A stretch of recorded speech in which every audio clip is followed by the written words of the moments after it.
Ann Curtis hindi daw bagay kay Joshua Garcia. Ipinasilip na ng Star Creatives ang ilang eksena mula sa inaabangang lokal na bersyon ng sikat na Korean drama na It's Okay to Not Be Okay. Napagbibidahan ng tatlong malalaking pangalan sa industriya ng showbiz, Ann Curtis, Joshua Garcia, at Carlo Aquino.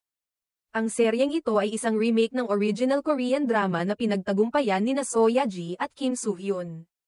At umani ng maraming papuri hindi lamang sa Korea kundi maging sa iba't ibang panig ng mundo dahil sa kakaibang storyline nito at malalim na pagtalakay sa mental health.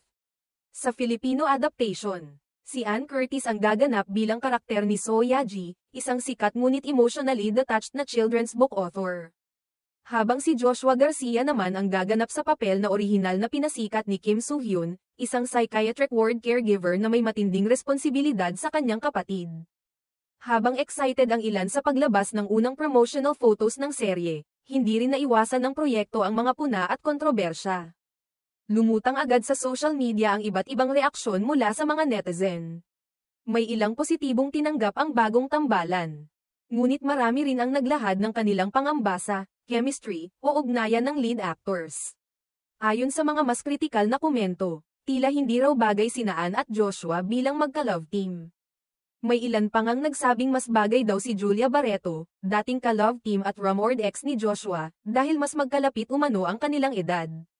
Para sa kanila, tila malayo ang agwat ng edad ni Ann at Joshua kaya hindi sila kapanipaniwala bilang romantic couple sa screen. May ibang netizens pa na nagsabing mas akma raw na bigyan si Ann ng isang leading man na mas kaedad niya, upang mas maging natural ang kilos, galaw, at damdamin ng mga karakter sa serye. Bukod sa isyong edad, may ilan ding nagtanong kung ang personalidad ni Ann ay makakayang buuin ng makatotohanan ang komplikadong karakter na may mental health issues, isang papel na sensitibo at nangangailangan ng lalim. Sa pagganap, sa kabila ng mga puna, may mga taga-suporta pa rin sina Ann at Joshua na nagsasabing dapat munang bigyan ng pagkakataon ang proyekto bago husgahan. Paalala ng ilan, hindi pa nga napapalabas ang serye kaya wala pang konkretong basehan upang sabihing hindi epektibo ang tambalan. Dagdag pa nila, parehong mahuhusay na aktor sina Ann at Joshua. At kaya nilang gampanan ang kahit anong karakter basta't nabibigyan sila ng tamang direksyon at suporta mula sa production team. Si Carlo Aquino naman, bagamat hindi pa gaanong isiniwalat ang magiging papel niya sa kwento, ay isa pang inaasahang magdadagdag ng lalim at tensyon sa naratibo. Kilala si Carlo sa kanyang husay sa mga seryosong papel. Kaya't inaabangan din kung ano ang magiging kontribusyon niya sa kwento at kung magkakaroon ba ng love triangle. Para sa mga fans ng original na K-drama, mataas ang kanilang standard sa remake na ito.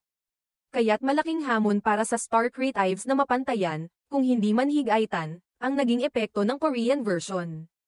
Ngunit hindi rin may kakaila na may sariling galing ang mga Filipino aktor na ito, at maaaring mabigyan nila ng bago at sariwang pananaw ang mga karakter. Ang serye ay wala pang eksaktong petsa ng pagpapalabas, ngunit sa dami ng usap-usapan, malinaw na isa ito sa pinakaabangang proyekto ng taon.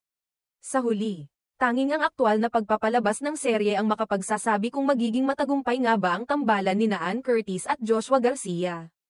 O kung mananatili na lang ito sa mga kwentuhan sa social media.